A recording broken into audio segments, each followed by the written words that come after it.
இன்னைக்கு நம்ம காஞ்சிபுரம் மாவட்டத்துக்கு வந்திருக்கிறோம். இங்க மக்கள் ஃபேஸ் பண்ற அந்த பிரச்சனையை பத்தி நம்ம பேசி ஆகணும்.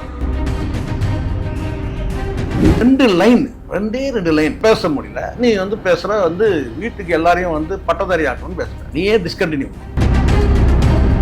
ஆனாரங்கசாமி பதற்றத்துல வந்திருப்பான். இவனை வச்சுட்டு நம்மளால முடியலப்பா அப்படின்ற அந்த டைலாக் யாரு மனசுல வந்திருக்குன்னு கேட்டா கண்டிப்பா ஜான் கிட்ட வந்திருக்கும். டைரக்டர் எவ்வளவு கஷ்டப்பட்டு பார்ப்பாரு. இவன் பக்கமா வசனம் எப்படி பேசுறானே புரியல. எடிட்டர் தண்ணி குடிச்சிருப்பான். இது இவன் படத்தை எடிட் பண்றவன் செத்து சொன்னாவே இருக்கும். நீ பைக் எப்படி கொடுப்ப? நீயே தான் சொன்ன இலவசம் கேட்டா சினிமாவில் வசனம் எல்லாம் பேசின. போய் வீட்டுக்கு பைக் கொடுப்பேங்கிற. வீடு கொடுப்ப, ரைட், எல்லாம் நீ கொடுக்கறதாவே இருக்கட்டுமே, எப்படி கொடுப்ப?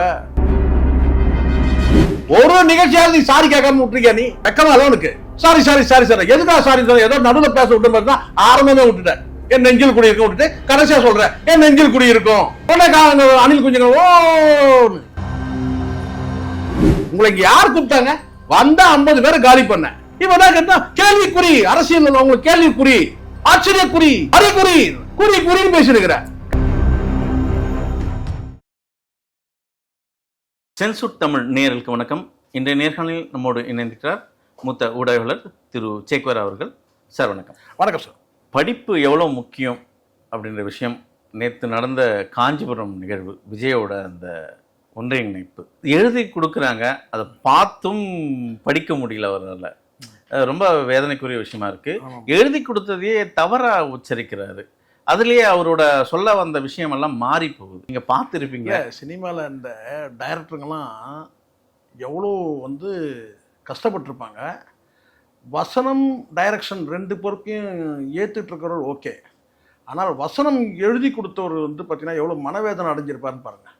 இவன் கிட்டத்தட்ட ஒரு 65 படத்தில் நடிச்சிருக்கான்னா ஒரு ரெண்டே ரெண்டு லைன், அந்த 2 லைன் பேசுறதுக்கு வாலி நல்ல வேலை இல்லை. வாலி இருந்தான்னு வச்சுக்கலேன் சார், நல்லா தெரியுது பார்த்தீங்கன்னா இந்த 2 லைனை நீ முதல்ல நீ என்ன பேசணுமோ அந்த லைனை மறந்துட்ட. முதல்ல உள்ள நுழைஞ்சதுன்னு நீ என்ன சொல்லணும் நான் கேட்டேன்னா என் நெஞ்சில் குடியிருக்கும் அப்படின்னு ஆரம்பிப்பேன். அப்படிதான் நான் நெஞ்சில் குடியிருக்கும், அதையும் மறந்துட்டேன். சரிங்களா? வந்ததுமே நாட்டுக்காக உழைப்பதற்கு அண்ணா பிறந்தார், பொது நலத்திற்கு உழைப்பதற்கே கண்ணா இருந்தார். அதையே இந்த 2 லைன் பார்த்தீங்கன்னா ரொம்ப கத்தி மேல் நடக்கிற மாதிரி. ஐயோ என்ன நடக்குமோ ஏது நடக்குமோ கரெக்டாக பேசிடுவாரோ நான் நினைக்கிறேன். என் மனசில் எனக்கு நல்லா தெரியும். ஏன்னா ஜான் ஆரோக்கியசாமியில் நான் பழகினதுனால எனக்கு தெரியும். ஜான் ஆரோக்கியசாமி பதற்றத்தில் இருந்திருப்பான். இது இந்த இந்த இந்த தருதலையை வச்சுக்கிட்டு நம்ம எவ்வளோ உண்மையாக பார்த்தீங்கன்னா இவனை வச்சுக்கிட்டு நம்மளால முடியலப்பா அப்படின்ற அந்த டைலாக் யார் மனசில் வந்திருக்குன்னு கேட்டால் கண்டிப்பாக ஜான் கிட்ட வந்திருக்கும். அதனால் முடியலடாப்பா அப்படின்ற மாதிரி தான் பேச்சு இருந்தது. 2 லைன் சார். ரெண்டாவது அடிப்படையில் உங்களுக்கு நல்லா தெரியும். உள்ள நுழைஞ்சதுமே பார்த்தீங்கன்னா எல்லாரும் உங்களுக்கு தெரியும். என் ரத்தத்தின் ரத்தமேன்னு சொல்லக்கூடாது, என் உடன்பிறப்பே. அது மாதிரி பார்த்தீங்கன்னா நீ என் நெஞ்சில் குடியிருக்கும் அப்படின்றது நீ உருவாக்குறது தானே, நீ சொன்னது தானே அது, என் நெஞ்சில் குடியிருக்கும் அப்படின்னு. அதையே நீ மறந்துட்டு உள்ள நுழையும் போது அதை மறந்துடுறனா அப்போ எவ்வளோ மனப்பாட்டத்தோடு வந்திருக்கிற. இது இப்போ நம்ம போனதும் அந்த அண்ணாவுடைய அந்த 2 லைன் நம்ம பாடிடணும். அப்போ பாருங்க, சினிமாவில் இந்த வசனகர்த்தாக்கள் எவ்வளோ மனவேதனை அடைஞ்சிருப்பாங்க. டைரக்டர் எவ்வளோ கஷ்டப்பட்டு பாருங்க. இவன் பக்கமாக வசனம் எப்படி பேசுறானே புரியல. பக்கமாக பேசலை, 2 லைனாக பேசியிருப்பான். அந்த 2 லைனையும் பார்த்தீங்கன்னா அவங்க கோர்வையாக்கி எடிட்டர் தண்ணி குடிச்சிருப்பான். இது இவன் படத்தை எடிட் பண்ணுறவன் சார் படத்துல டாக் பேக் இருக்கு இல்லையா சார், பின்னாடி பேசுறாங்க அந்த டைலாக். அதுதான் சார் இங்க மேடையிலயும் ஒரு டாக் பேக் எப்படி இருந்தாலும் டப்பிங்ல பேசும்போது இங்க எடிட்டர் உங்களுக்கு தெரியும் டப்பிங் முறை எப்படின்றது உங்களுக்கு தெரியும். டப்பிங் பேசும்போது எடிட்டர் பார்த்தீங்கன்னா செத்து சொன்னாவே இருக்கும். சினிமாலையும் அங்கே நீங்கள் டைரக்டாக போகும்போது பார்த்தீங்கன்னா அங்கே திக்கி திணறி இருப்பான்னு வச்சுங்களேன். ஆனால் அதுக்கப்புறம் நீ சொந்த குரல் தானே அங்கே டைலாக் பேசும்போது அப்போ அட்ஜஸ்ட் பண்ணிப்பான். ஏன்னா தெரியும் அப்போ பிள்ளைக்கு என்ன சரக்குன்னு சொல்லிட்டு 2 லைன் பேச முடியல. நீ பேசுகிற வீட்டுக்கு எல்லாரையும் பட்டதாரி ஆக்கணும்னு பேசுகிற. நீயே டிஸ்கண்டினியூ தானே. சார் அப்படி நம்ம முதல்ல ஏளனமா நீ என்ன பேச முடியாது செய்யணும், நேரா லயலா காலேஜ் வாசல்ல நின்னு வந்து இல்ல பாத்தீங்கன்னா நம்ம அப்படி ஏளனமா பேச முடியாதா? நம்ம தமிழ்நாட்டு முதலமைச்சர்ல அம்மையார் ஜெயலலிதா தவிர வேற யாரும் பெரிதா இல்ல படிக்கல சார். சார் நீங்க இன்னொன்று எடுத்துங்க, நீங்க ஜெயலலிதா கூட மெட்ரிகுலேஷன் தான், எம்ஜிஆர் கூட வந்து பாத்தீங்கன்னா வந்து இல்லை, காமராஜர் கிடையாது, படிப்பே கிடையாது. ஆனா அவங்கெல்லாம் வந்து பொது வாழ்க்கைக்கு வரும்போது தங்களை செம்மைப்படுத்திக்கிட்டு வந்தாங்க. இந்த மாதிரி சிக்கி திணறலாம் கிடையாது. ஆங்கிலம் வந்து ஜெயலலிதா வந்து அவ்வளோ வந்து ஆங்கில புலமையாக பேசக்கூடியவங்க. நீங்கள் சொல்லலாம் சர்ச் பார்க் கான்வென்ட்டில் படித்தாங்க. நீ மட்டும் எங்கே படித்த? நீ தான் வந்து பார்த்தீங்கன்னா சாலிகிராமத்தில் வந்து பார்த்தீங்கன்னா வந்து ஸ்டாண்டர்ட் ஸ்கூலில் படித்த. சார் அவர் படிப்பு இன்னைக்கு நடத்துகிற பள்ளிக்கூடங்கள் வந்து பார்த்தீங்கன்னா வந்து என்ன ஸ்டாண்டர்ட் தெரியுமா? முதல்ல அந்த பள்ளிக்கூடத்தில் போய் நீல படிச்சிருக்கணும். முதல்ல நான் வந்து கேளிக்கல சார், நான் வந்து அறிவுபூர்வமாக நான் பேசுகிறேன். லயலா காலேஜில் நீ டிஸ்கண்டினியூ பண்ணிட்ட. நீ அங்கே போய் முதல்ல அரியர் எத்தனை அரியர் இருக்குன்னு போய் அதை முடிக்கணும். முதல்ல நீ என்ன சொல்கிறேன்னு கேட்டீங்கன்னா வந்து வீட்டுக்கு ஒரு பட்டதாரி வரும். இதெல்லாம் ஏற்கனவே வந்து பண்ணிட்டு இருக்கிறாங்க சார். அது நான் பாரபட்சம் சார். திமுக அரசும் வந்து பார்த்தீங்கன்னா வந்து ஃபர்ஸ்ட் கிராஜுவேட் வந்து அவங்க வந்து அதுக்கான இது சலுகைகள் விஜய் சொல்றதுல ஒரு விஷயம் வந்து ஊக்கப்படுத்துறாங்க. சென்ட்ரல் கவர்மெண்ட் கூட ஊக்கப்படுத்துது. சென்ட்ரல் கவர்மெண்ட்டில் கூட பார்த்தீங்கன்னா சில ஸ்கீம் இருக்குது, ஸ்டேட் கவர்மெண்ட்லேயும் வந்து ஸ்கீம் இருக்குது. அவங்க வந்து பார்த்தீங்கன்னா வந்து வேணா சொல்லலாம். என்னன்னு கேட்டால் வந்து திமுக அரசை பின்பற்றின்னு வேணா சொல்லலாம். இல்லை சார், விஜய் சொல்றதுல ஒரு நியாயம் இருக்கு இல்லையா? நியாயம் இருக்கு இல்லையா விஜய் சொல்றதுல? என்ன நியாயம் இருக்கு? மக்களை வந்து இலவசம் கொடுத்து கெடுத்து வச்சிருக்காங்க அப்படின்னு சொல்றாரு. நீ பேச நல்லா புரிஞ்சுக்கணும் சார். இங்கே இலவசன்றது நீங்கள் வந்து பார்த்தீங்கன்னா மீண்டும் மீண்டும் சொன்ன கேட்டால் நீங்கள் வந்து இது சமூக நீதி அடிப்படையில் தான் இது வழங்கப்படுது. எனக்கு நீங்கள் எல்லாத்தையும் நீங்கள் சொல்ல முடியுமா? அப்போது பாடப்புத்தகங்கள் இலவசமாக கொடுக்குறாங்க, இலவசம் கொடுக்காத சொல்ல முடியுமா?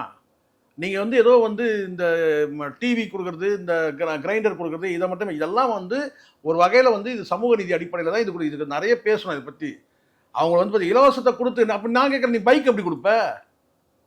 பைக் எப்படி கொடுப்ப? நீயே தான் சொன்னேன் இலவசம் கேட்டால் சினிமா வசனம்லாம் பேசினேன்.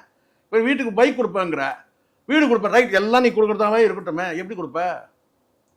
எப்படி கொடுப்ப? ஏதாவது வழிமுறை சொல்லணும்ல சார்.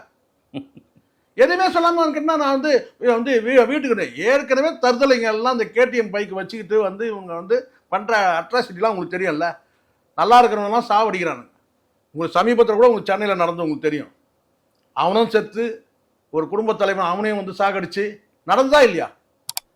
வேலைக்கு போகிற மனுஷன் இருக்கிற பைக்கெல்லாம் வந்து யமதர்ம வாகனம் மாதிரி இருக்குது. இந்த பைக்குகள் நீங்கள் கேடிஎம் பைக் அத்தனையுமே பார்க்கணும்.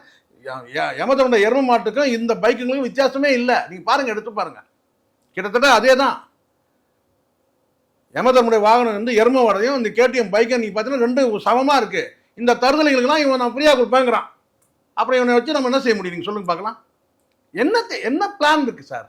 சார், கொள்கையை பற்றி கேட்கும்போது, கொள்கையை பற்றி பேசும்போது பிரச்சனைகளை பற்றி பேசுகிற, சிஏஏ பற்றி பேசுகிற, வகுப்போரை பற்றி பேசுகிற. கொள்கை என்ன சார்? கொள்கைனா முதல்ல ஒரு அரசியல் கட்சிக்கு நீங்கள் எந்த அரசியல் கட்சி எடுத்தாலும் முதல்ல கல்வி, சமூக நீதி, கல்வி, பொருளாதாரம், இந்த மூணே வந்து பார்த்தீங்கன்னா உங்களுக்கு தனி பார்வை இருக்கணும். ஏற்கனவே இங்கே திமுகவுக்கும் அண்ணா திமுகவும் இருக்கிற அதே பார்வையை நீ சொல்றது நீ தேவையில்லை, அவங்க இருந்துட்டு போறாங்க. நீ சொல்லக்கூடியதுன்னா கொள்கை என்ன? கொள்கையை பற்றி சொல்றான்னா பிரச்சனையை பற்றி சொல்றேன் சார். நேற்று ஒரு பிரச்சனை வந்து இன்னைக்கு ஒரு பிரச்சனை இருக்குது. நேற்று நீட் இருந்ததுன்னா இன்னைக்கு வந்து அதே நீட் இருக்கு. இன்னைக்கு எஸ்ஐஆர்னு ஒன்று இருக்கு. அன்னன்னைக்கு வந்து பார்த்தீங்கன்னா வந்து நம்ம நாட்டில் வந்து நம்மளை பதட்டத்திலே வச்சிருக்கலாம். எது இந்த இந்திய அரசு வந்து இந்திய குடிமக்களை ஒரு பதட்டத்திலே வச்சிருக்கலாம். எது? ஏன்னா உங்களை ஃப்ரீயாக விட்டீங்கன்னா நீங்கள் அவங்கள பற்றி யோசிப்பீங்க. எது? ஆட்சி சரியில்லை, அதிகாரம் சரியில்லை, இங்கே நாட்டில் இது சரியில்லை, அது சரியில்லை, இது நொட்டை, இது சொட்டை நீங்கள் சொல்லிட்டே இருப்பீங்க. உங்களே ஒரு பதட்டத்தில் வச்சுருந்தீங்கன்னு வச்சுங்களேன். உங்களுக்கே ஒரு பிரச்சனை கொடுத்துட்டா ஆளாளுக்கு இடுப்பில் ஒரு ஃபைலை வச்சுக்கிட்டு எது நேற்று வரைக்கும் வந்து பார்த்தீங்கன்னா இந்த கார்டுலேருந்து அந்த கார்டை இணைக்கிறது, அந்த கார்டுலேருந்து இந்த கார்டை இணைக்கிறது, இந்த இணையறதுலேயே வந்து பார்த்தீங்கன்னா பல பேர் வந்து பார்த்தீங்கன்னா வந்து மனைவியோட இணையில. அதில் வந்து நிறைய பேர் வாரிசு இல்லாமல் இருக்கலாம். ஏன்னா நமக்கு வந்து கையில் காரை கொடுத்துதான், இந்த கார்டு எதுவுமே அந்த கார்டில் இணைடா, அந்த கார்டுக்கு இந்த கார்டில் இணைடா, இப்படியே இருக்கான். இப்படி இருக்கு. இதில் நீ வேற வந்து ப்ரொமோட் பண்ணுற எஸ்ஆர் குறித்து உனக்கு பார்வை இல்லை. ஒரு பக்கம் ஆர்ப்பாட்டம் பண்ணுற, இன்னொரு பக்கம் வந்து கேட்டால் அந்த ஃபார்மை எப்படி ஃபில் பண்ணுறது, எப்படி டவுன்லோட் பண்ணுறது அப்படின்றத நீ வந்து கேட்டால் எஜுகேட் பண்ணுறது. நீ ஏன்னா அதுலேயே உனக்கு நிலைப்பாடு இல்லை, ஒரு நிலைப்பாடு இல்லை. சீமான் எடுக்கிற நிலைப்பாடு தான் கரெக்டு. எல்லா விஷயத்தையும் சொல்கிறேன் நான். இங்கே ஏற்கனவே வந்து நேற்று கூட மெட்ரோ ரயில் பற்றி சீமான்கிட்ட கேட்கும் போது சீமான் கோவப்பட்டதில் சில பேர் வந்து விமர்சிக்கிறாங்க. நான் சீமானுடைய கோபம் நியாயமானது. வார்த்தை வந்து முன்ன பின்ன போனால் அது நானும் கூட பேசுவேன். அது முன்ன பின்ன சில நேரத்தில் போகும். ஆனால் சீமானுடைய கோபம் நியாயமான கோபமா இல்லையா? மெட்ரோ ரயில் நீங்க விட்டுட்டு இப்போ இன்னைக்கு டிராஃபிக்ல அவசரப்பட்டு தானே சார் வரணுமா? எதுக்காக மெட்ரோ ரயில் கொண்டு வந்த? மெட்ரோ ரயில் எதுக்கு கொண்டு வந்தீங்க? குறைஞ்சபட்சம் இப்போ வந்து பார்த்தீங்கன்னா நீங்கள் சொல்லலாம் வந்து 20 வருஷத்துக்கு பின்னாடி நடக்க போகிறதுக்காக முன்னாடியே கொண்டு வர ரைட் அப்படி கூட வச்சுப்போமே, அப்படி கூட வச்சுப்போம். அட்லீஸ்ட் கரண்ட் பீரியட்ல வந்து பார்த்தீங்கன்னா கொஞ்சமாவது டிராஃபிக் குறையணுமா இல்லையா சார்? மேலே வந்து பார்க்குறேன் வந்து வண்டியே போல, கீழே வந்து பார்த்தீங்கன்னா அந்த வந்து பார்த்தீங்கன்னா அந்த அந்த அதுக்கான அந்த அந்த மெட்ரோ ரயிலுக்கான இடத்த விட்டுட்டு ஒதுக்கிட்டு நாம் என்ன செய்கிறோம், இருக்கிற ரோடையும் கொஞ்சம் அந்த மெட்ரோ ரயிலுக்காக கொடுத்துட்டு நம்ம இருக்கிற டிராஃபிக்கில் முண்டி அடிச்சுருக்கிறோம். இத்தனை ஆயிரம் கோடி அத்தனை சீமானுடைய கோபம். இப்போ இந்த இடத்துல மெட்ரோ ரயிலுக்கு பணம் கொடுக்கல, மெட்ரோ ரயில் ஸ்கீமு, அந்த மெட்ரோ ரயிலுக்கு பணம் கொடுக்கல. அதை பற்றி ஏதாவது பேசுனியா நீ? மத்திய அரசு பேசுனியா? அதை பற்றி பேசவே இல்லை. மெட்ரோ ரயிலை பற்றி பேசவே இல்லை. வீட்டுக்கு வந்து கார் ஒன்று கொடுப்பேன், பைக் கொடுப்பேன்ற. அப்புறம் இப்பதான் தற்கொலை நம்ம பேசுறது இல்ல சார், அவர் தெளிவுபடுத்திடுறாரு. பாஜக கொள்கை அரசியல் எதிரி அப்படின்னு தெளிவுபடுத்துறாரு. கூட்டணி இல்லையே அப்படின்னும் இன்னைக்கு சார் மேடையில பேசிட்டாரு. 19 சொல்றது வேற சார். கொள்கை எதிரின்னு சொல்ற, இவங்க அரசியல் எதிரின்னு சொல்ற, இவங்க இதெல்லாம் செய்யலன்னு நீ சொல்ற சார். நேற்று என்டிஏவோட கூட்டணி கிடையாதுன்னு சொல்லிட்டாரு சார். சார் கூட்டணி பத்தி உன்னை யாரும் முதல்ல உங்க கூட வரத்துக்கு தயாராக முதல்ல சார். சொண்டக்கா கட்சி நேற்று கட்சியெல்லாம் வந்து யாரும் உங்க கூட போறதுக்கே தெரியல, நீ தான் சொல்லிட்டு கிடக்குற. அவங்க என்ன ஏடிஎம் கூட ஃபிக்ஸ் பண்ணி அவங்க போயிட்டு இருக்கிறாங்க சார். அது யார் பிஜேபி நாட்டினா யாருன்னா இருக்கட்டும், உங்க கூட கூட்டணிக்கு வரதுக்கு தயார் இல்லை. நீ கூட்டணி இல்லை நீ என்ன சொல்லிட்டு இருக்கிற? அதே நீ உறுதியா சொன்னீங்கன்னா ஒன்றும் பிரச்சனை இல்லை. இங்க விமர்சிக்காம நீங்க வந்து இடைவெளி விடும்போது திமுகவோட கூட்டணி அதிமுக பேசணுமா இல்லையா? 50 ஆண்டு காலத்தில் வந்து பார்த்தீங்கன்னா அதிமுக சரிசமமாக ஆட்சி பண்ணியிருக்கு சார். அதிமுக பற்றி பேசவே இல்லையே நீ. பெரிய உன்னை அறிவாளி நீ நினச்சிக்கிற மனசுக்குள்ள. நீ எவ்வளோ பெரிய மாங்காய் மடையன்றது எங்களுக்கு தான் தெரியும். ஏன்னா அங்கே எழுதி கொடுத்ததை பேசுகிற நீ, உனக்குன்னு ஒரு பார்வையே கிடையாது. 2 லைன் சாரி சொல்லாமல் ஒரு நிகழ்ச்சி நடத்திருக்கா நீ? நான் கேட்குறேன், நான் நேரடியாக கேட்குறேன். ஒரு நிகழ்ச்சியாவது நீ சாரி கேட்காம விட்டுருக்கியா நீ? ஒரு நிகழ்ச்சி கூட சாரி சாரி சாரி சாரி வெக்கமா இல்லை உனக்கு? அசிங்கமால கூசல உடம்புல உனக்கு? உன் கூட்டம், நீ திரட்டுற கூட்டம், நீ ஏற்பாடு பண்ற கூட்டம், நீ இல்லை தயாரா வரணும். சாரி சாரி சாரி சார் எதுக்கா சாரி சார்? ஏதோ நடுவில் பேச விட்டு பார்த்தா ஆரம்பமே விட்டுட்டேன். என் நெஞ்சில் குடி இருக்கும் விட்டுட்டு கடைசியா சொல்றேன் என் நெஞ்சில் குடி இருக்கும். உடனே அணில் குஞ்சுங்க ஓ என்ன உனக்கு என்ன பார்வை இருக்கு? முழுக்க முழுக்க சிரிச்சிட்டு இருந்தேன் சார் நான். இது என்ன விஜயோட என்ன பண்ண சார் கேட்டா கேள்வி குறின்ற வந்து ஆச்சரிய குறின்ற அறிகுறின்ற உன் கட்சி பிறந்ததே வந்து காரணம் எங்களுக்கு தெரியும். அது காரணம் உன் ஆண்குறி. உண்மை இது. நீங்க தைரியமா போடுங்க, நான் தான் பேச முடியாது. உண்மையா இல்லையா? இல்லன்னு சொல்லுங்க பார்க்கலாம். விஜய் நான் சொல்றேன். இல்ல எப்படி குறிப்பிடுறீங்க? எதனால அதை குறிப்பிட்டு சார்? ஆமா சார், உனக்கு என்ன இதுக்கு முன்னாடி என்ன பார்வை இருந்தது? இதுக்கு முன்னாடி வந்து பசினா தெரியுமா, ஏழ்மனா என்ன தெரியுமா? மக்கள் யாராவது உன்னை வந்து பார்த்தீங்கன்னா ஐயா எங்களை காப்பாத்துங்கன்னு சொன்னாங்களா? வரலாறு இருக்கு, வரலாறு. இப்ராஹிம் லோடி வந்து பார்த்தீங்கன்னா வந்து பாபர் வந்து படையெடுத்தே வர சொன்னாங்க. ஏன்னா இவன் இம்சை எங்களால் தாங்க முடியல, நீங்க வந்து எங்களை காப்பாத்துங்கன்னு சொல்லி வரலாறு சொல்லுது. பாபர் படையெடுத்து வந்தது காரணமே இப்ராஹிம் லோடின்ற ஒரு சர்வாதிகாரியை ஒழிக்கிறதுக்காக மக்களே கூப்பிட்டாங்க. உங்களை இங்க யார் கூப்பிட்டாங்க? வந்தா 50 பேரை காலி பண்ண. இவன் தான் கேட்டா கேள்விக்குறி, அரசியல் அவங்களுக்கு கேள்விக்குறி, ஆச்சரியக்குறி, அறிகுறி, குறின்னு பேசிருக்கிற காரணம் கேட்டா அவங்க தற்குறின்னு சொல்றாங்க. உண்மையா இல்லையா? தற்குறின்னா தன்குறி. உன் கட்சி தொடங்குறதுக்கு காரணமே உன் ஆண்குறி. நான் சொல்லுவேன் போல்டா, மற்றவங்க சொல்றது தாங்கலாம். நான் சொல்றேன், எங்களுக்கு தெரியாதா? இதுக்கு மேல கலராதிங்க, அப்புறம் நான் நிறைய சொல்லிடுவேன். கட்சி தொடங்க உன் ஆண் குறியை வச்சு நீங்க அடங்கி உன் பேச்ச உன் குறியே கேட்காத கட்சி தொடங்கின நீ. உன் குறியை வந்து நீயே எல்லாருக்கும் அதான நிலைமை. நம்ம சொல்ற பேச்ச கேட்கணும், அவன் குறி சொல்ற பேச்ச கேட்கணும். உன் பேச்ச வந்து உன் குறியே கேட்காதனால தான் இங்க வந்து பார்த்தீங்கன்னா வந்து இந்த தாவேகன் கட்சி உருவானது காரணமே. அதான் நான் சொல்றேன். அதான் தற்குறி தற்குறி தற்குறி தற்குறின்னு பேசுனா பார்த்தமா இல்லையா? குழந்தைய வந்து 10 குழந்தை கரூர் சம்பவத்தில் இறந்து போயிருக்கு. அதுக்கப்புறம் ஒன்று குழந்தைய தூக்கிட்டு வருது. அதை வந்து இவங்க வந்து தடுக்கிறாராம்மா. யாரு மகா நடிகை யாரு புஷி ஆனந்த். அவர் வந்து அட்வைஸ் பண்ணிட்டு கேமரா முன்னாடி அட்வைஸ் பண்றாரம்மா. அவரு நீங்க ஏமா குழந்தைய கூட்டு வந்தீங்க? அப்ப புரியுதா சார்? 10 குழந்தை கரூர் மாவட்டம் கரூர்ல வந்து அந்த நிகழ்ச்சியில வந்து 10 குழந்தை இறந்து போயிருக்கு சார். அதுக்கு மேலே வந்து பார்த்தீங்கன்னா வந்து ஒரு குழந்தைய தூக்கிட்டு அது தற்கொலை தானே? அறிவன் தான் கூப்பிட்டு வருமா குழந்தைய? 10 குழந்தை இறந்து போயிருக்கு. அதில் வேற சொல்லுது என்னன்னு கேட்டா வந்து எங்க விஜயன் தான் பாதுகாப்பு கொடுப்பாரு. யாருக்கு? யாருக்கு? குழந்தைக்கு. அவன் குழந்தைங்களுக்கே பாதுகாப்பு கொடுக்க முடியாத நிலைமையில அவன் இருக்கிறான். அவன் குழந்தைங்க எங்கே இருக்குது, என்ன பண்ணுதுன்னு அவனுக்கு தெரியாது. இப்போ எல்லாருக்கும் தானே சார் நிலைமை? எல்லாருடைய குழந்தைங்களும் இங்கே இருக்க இந்த காணொலி பார்க்குற அத்தனை பேருக்கு தெரியும் என் குழந்தை எங்கே போயிருக்கு. ஒருத்தர் ஸ்கூலுக்கு போயிருக்கு, என் குழந்தை எங்கே போயிருக்கு, என் குழந்தை வந்து பார்த்தீங்கன்னா காலேஜ் போயிருக்கு, என் குழந்தை ஆஃபீஸ் போயிருக்கு, என் குழந்தை இப்படி வந்து எல்லார் குழந்தையும் இந்த நிமிடம் எங்கே இருக்கிறாங்கன்னு தெரியும். விஜய்க்கு தெரியுமா? விஜய்க்கு தெரியுமா? அவன் குழந்தைய எங்கே இருக்குதுன்னு அவனுக்கு தெரியாது. இவன் சொன்ன என் குழந்தைக்கு பாதுகாப்பு தருவாருங்க. அவரு எப்படி கொடுப்பாரு? கொடுத்துருந்தா என் 10 குழந்தை சாக போகுது. பச்சை குழந்தைங்க சார், பிஞ்சு குழந்தைங்க, 10 குழந்தைங்க இறந்து போச்சு. அதை தாண்டி வந்து பார்த்தீங்கன்னா இந்த வந்து பார்த்தீங்கன்னா வந்து இது நீங்கள் QR கோடு இருக்குன்றீங்க, 2000 பேர் அலோடுன்றீங்க, சீட்டு அடிக்கிறீங்க, கிரீஸை தடவுறீங்க. இதெல்லாம் தாண்டி வந்து பார்த்தீங்கன்னா வந்து அப்படியே தடுக்கிறதால எங்கே தடுத்துருக்கணும்? மெயின் கேட்லேயே தடுத்துருக்கணும்ல. மெயின் கேட்லேருந்து உள்ளே விட்டுருவாங்களாம். அங்கே வந்துட்டு இவர் வந்து கேட்டால் அப்போ கேமராலாம் கொண்டு வாங்கப்பா. இந்த எவ்வளோ நாள் நான் கள்ளக்குறிச்சியில் வந்து காலில் சொன்னோம் சார். இவன் ஒரு பொம்பளை வந்து காலில் விழுந்ததுல, கள்ளக்குறிச்சியில் காலில் வந்து செட்டிங் பண்ணுவேன். இப்போ என்ன கேமராலாம் கொண்டு வாங்கப்பா, குழந்தையோட வர சொல்லப்பா. நான் இந்த டைலாக் பேசுகிறேன், நீ அப்படியே எடு. அப்படியே பேசினா வராராமா. இந்த நடிப்பை எவ்வளோ பார்த்தோன்னா நாங்கள், டேய் குஷி, நாங்கள் எவ்வளோ பார்த்துருக்குறோம் இந்த நடிப்பை. செட்டிங் தானே சார் இது. நல்லா புரிஞ்சுக்கணும். எல்லாமே தற்கொலை கூட்டங்க, ஒன்றும் வழங்காதுங்க. நீ வந்து நீங்கள் சொல்லுங்கள், பெண்களுக்கு பாதுகாப்புன்னு பேசலாமா? நீங்கள் முதல்ல நீங்கள் சொல்லுங்கள். பேச முடியாது சொல்லுங்கள், கேளு. பெண்களுக்கு பாதுகாப்பு பற்றி இல்லைன்ற, பெண்கள் பாதுகாப்பு இல்லைன்ற, பெண்கள் பாதுகாப்பு பற்றி நீ பேசுற. நீ பேச முடியுமா? விஜய் பேச முடியுமா? பெண்கள் தகுதி இல்லையா சார்? ரூட்ன்ற ஒரு வந்து பார்த்தீங்கன்னா சினிமா நடிகைகளை வந்து கிட்டத்தட்ட ஒரு 20 பேர், இன்னைக்கு டேட்டுக்கு 20 பேர் மேலே 50 பேர் கூட சொல்கிறாங்க. வரக்கூடிய இளம் நடிகைகள் எல்லாமே வந்து மகள் வயது நடிகை உட்பட, இந்த மமிதா பைஜு வந்து பார்த்தீங்கன்னா மகள் வயசு யாருக்கு? விஜய்க்கு. எல்லாம் வந்து பார்த்தீங்கன்னா வந்து மகள் வயது நடிகைகளுக்கு எல்லாத்தையும் வந்து பார்த்தீங்கன்னா ரூட்ன்ற ஒரு நிறுவனத்தை தொடங்கி அந்த நிறுவனத்துக்கு வந்து பார்த்தீங்கன்னா வந்து உள்ள வந்து ஒரு கிட்டத்தட்ட அது ஜெயில் மாதிரி அது மெம்பர்ஷிப் ஆக்கி நடிகைகளை வச்சு வியாபாரம் பண்ற. நீ பேசலாமா சார்? நம்ம தரவுகள் எல்லாம் சார், தரவுகள் நான் சொல்றது நீ என்ன தரவோடு தான் நான் பேசிட்டு இருக்கிறேன். ரூட்ன்ற ஒரு வந்து அந்த நிறுவனத்துல என்னன்னு கேளுங்க. நீங்க ஒரு பெட்டிகளை சினிமா ப்ரொடக்ஷனோட சார், அதுதான் நானும் கேட்கிறேன். அதுல வந்து பாத்தீங்கன்னா அந்த ரூட்டோட வந்து அமைப்போட வேலை என்ன? அதுல இருக்கிற வந்து பாத்தீங்கன்னா அந்த நிறுவனத்தோட வந்து பாத்தீங்கன்னா இயக்குனர் யாரு? அவன் தான் வந்து இந்த கட்சியோட இணை பொருளாளர். நான் ஒரு மீட்டிங்ல பேசிட்டு இருக்கனா இல்லையா?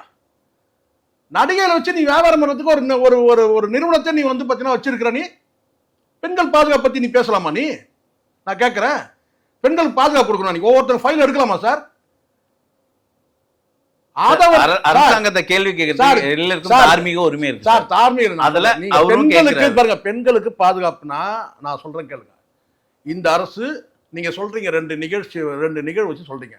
நான் சொல்றேன், இந்த அரசு திமுக சொம்பு தூக்கணுன்றதுக்கு சொல்றோம். எனக்கு அதை பத்தி இல்லை, ஆனா இருக்கிறத பேசணும்.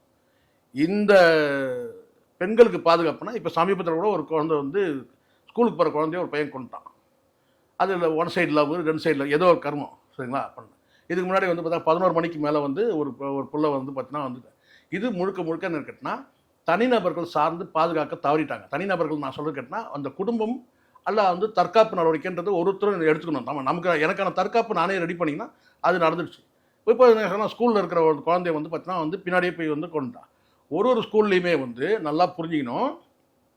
9ஆம் கிளாஸ் படிக்கிற குழந்தைலேருந்து 12ஆம் கிளாஸ் படிக்கிற குழந்தைங்களுக்கு, பெண் குழந்தைங்களுக்கு, அது டீனேஜ் பிள்ளைகளுக்கு ஸ்கூல்லையே ஒரு சைக்காலஜிஸ்ட் வர வச்சு அவங்களுக்கு கவுன்சிலிங் கொடுக்குறாங்க.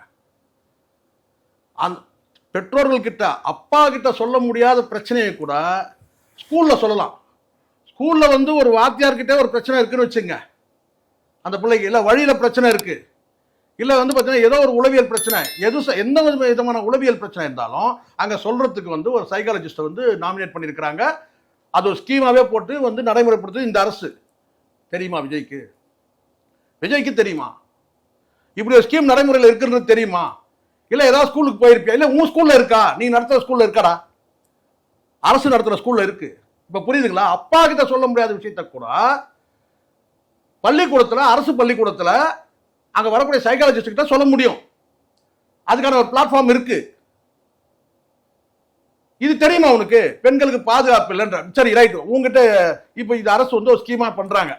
உங்ககிட்ட என்ன திட்டம் இருக்கு? பெண்களை பாதுகாக்கிற திட்டம் எது? இந்த ரூட்ன்ற மாதிரி வந்து ஒரு அமைப்பு தொடங்கிருக்கா? சொல்லுங்க.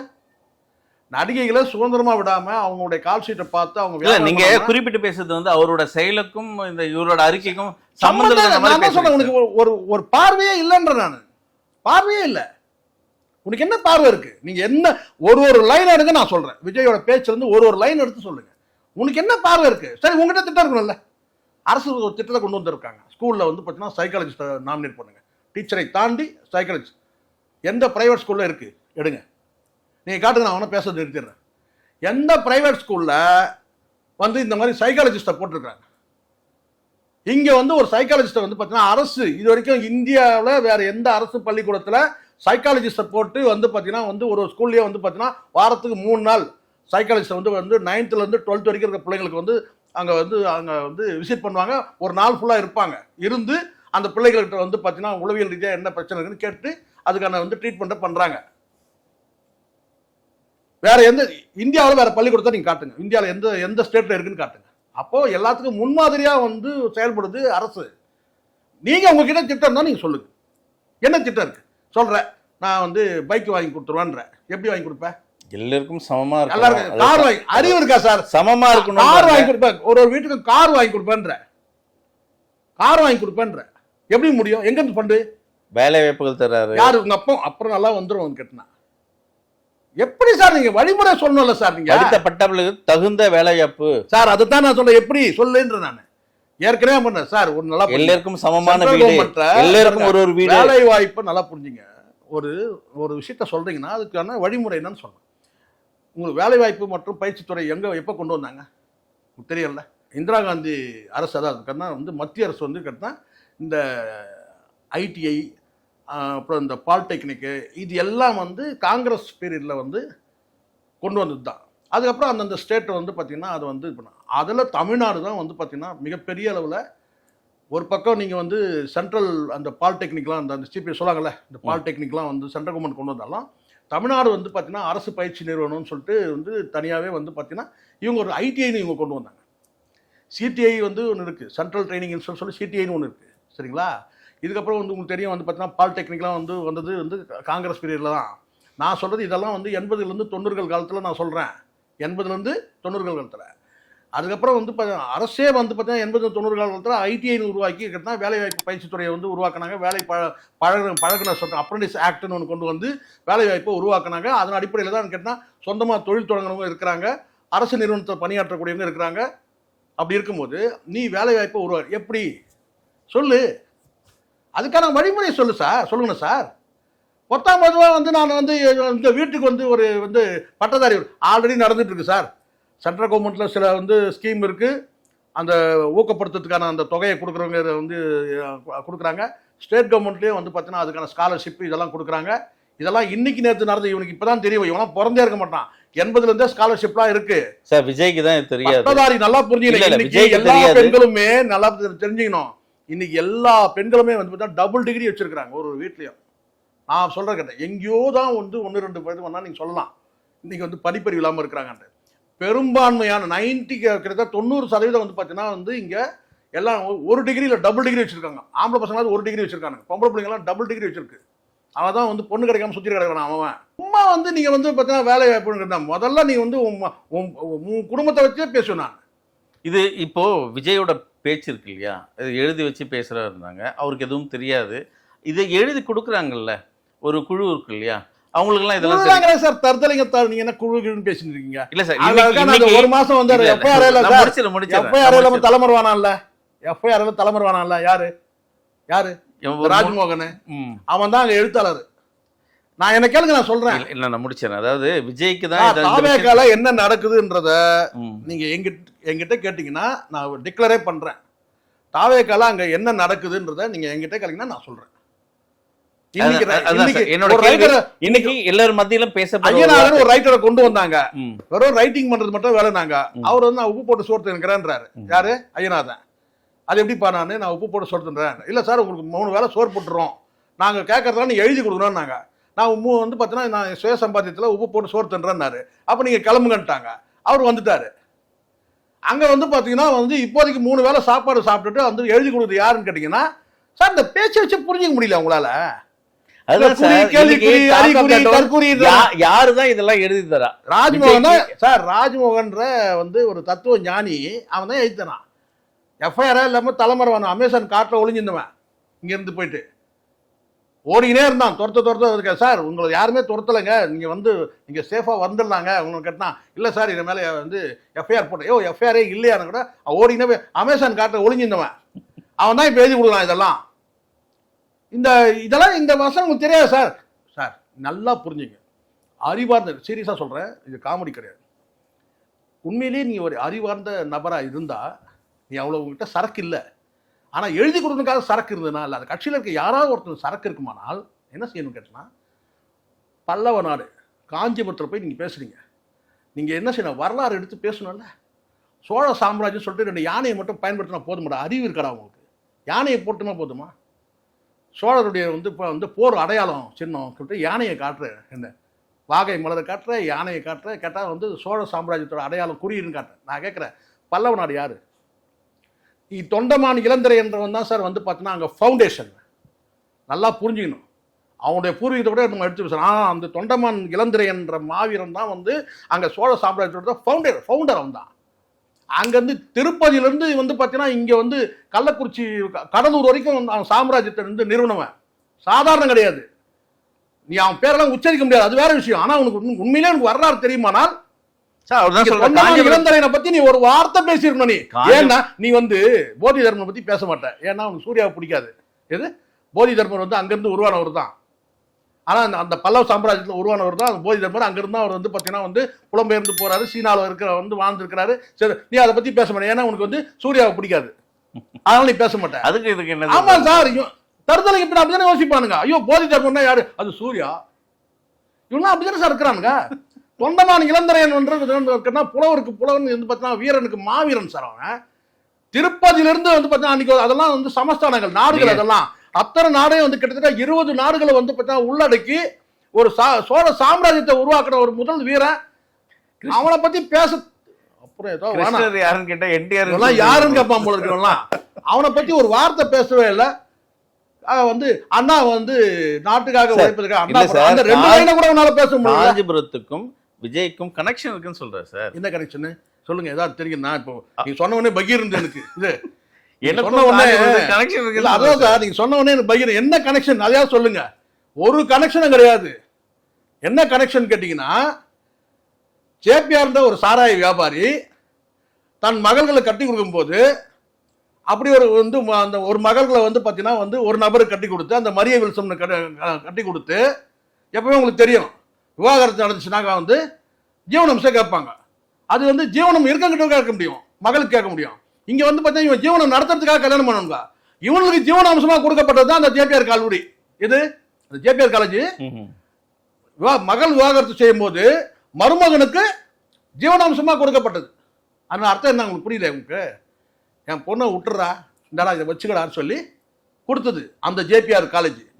அந்த ஜேபிஆர் காலேஜில் தான் வந்து பார்த்தீங்கன்னா ஜேபிஆருக்கு வந்து பார்த்தீங்கன்னா வந்து ஜெயிலுக்கு போகிற அளவுக்கு ஒரு சூழ்நிலை உருவாச்சு. உங்களுக்கு தெரியும், கடந்த காலத்தில் வந்து 2015 நினைக்கிறேன் மழையில் வந்து பார்த்தீங்கன்னா வந்து கட்டிடங்கள் இடிஞ்சு விழுந்து ஒரு 10 பேர் வந்து இறந்தாங்க.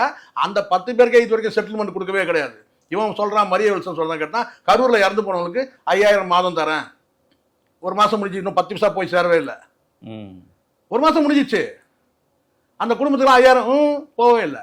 ஏன்னா செத்தவங்களுக்காக வந்து போகவே இல்லை. அதில் தான் வந்து ஜேபிஆர் போய் என்ன சொன்னார், ஜெயிலுக்கு போகாமல் இருந்து போய் வந்து ஹாஸ்பிட்டல் போய் படுத்தார். அப்படியே ஸ்ட்ரெச்சரோட தூக்குனாங்க அந்த அம்மா. இது அந்த மாதிரி ஒரு ஆள் இல்லை. இப்போ நீங்கள் என்ன செய்கிறானுங்கன்னா, இப்போ புரியுதுங்களா சார்? இவன் சினிமா வியாபாரி, நடிகைகளை வச்சு ஒருத்தர் வந்து இணை பொருளாளர், கட்சியோட இணை பொருளாளர் வந்து ரூட்டுக்கு வந்து பார்த்தீங்கன்னா நிறுவனராக போட்டு, இவன் சினிமா வியாபாரி, நடிகைகளை வச்சு வியாபாரம். இன்னொரு பக்கம் அவன் வந்து லாட்ரி வியாபாரி. அவனை வந்து பார்த்தீங்கன்னா வந்து ஆட்டையை போட்டுவேன். எதை ஆட்டையை போட்டேன்? சொத்தை மட்டும் இல்லை, பொண்ணை போட்டு ஆட்டையை போட்டு அப்படியே சொத்தையை ஆட்டை போட்டுவேன். அதை நான் சொல்லவே இல்லை, அவன் மச்சான் சொல்கிறான். அவனும் ஜீவனாம்சம். இது அவன் லாட்ரி வியாபாரி. இதுதான். ஸோ எல்லாமே வந்து மாமனார்கிட்ட வாங்கின ஜீவனாம்சத்தில் வாங்குறவனுங்க எத்தனை பேருமே எல்லாமே வந்து அவன் கல்வி கொள்ளக்காரன், இவன் லாட்ரி கொள்ளக்காரன், இவன் சினிமா கொள்ளக்காரன்.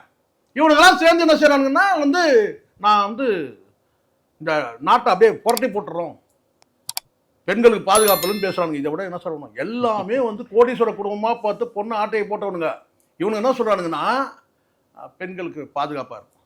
இவன் வாழவே இல்லை, இது வாழவே இல்லை, ஊருக்கே தெரியும் இவன் வாழலையா இல்லை அவங்க வந்து வாழலையான்றது. இவன் மொத்தம் கேட்டால் இவன் குடும்பத்தோட வாழறவங்க கிடையாது எவனுமே. 3 பேருமே, ஆதவர்ஜனாக இருக்கட்டும், அதை வந்து மரிய வில்சனாக இருக்கட்டும், இவங்க 3 பேருமே. ஆனால் இவங்கெல்லாம் சொன்ன பெண்களுக்கு பாதுகாப்பு பண்ணுறான். எப்படி இருக்கு நீங்களே சொல்லுங்க. பார்ப்போம் சார், மீண்டும் பேசுவோம். தொடர்ந்து நிறைய இன்னும் மக்களை சந்திக்கிற வேலைகள்லாம் இருக்குது. மீண்டும் அடுத்த விவாதத்தில் சந்திப்போம். உங்கள் நேரத்துக்கு மிக்க நன்றி. நன்றி சார்.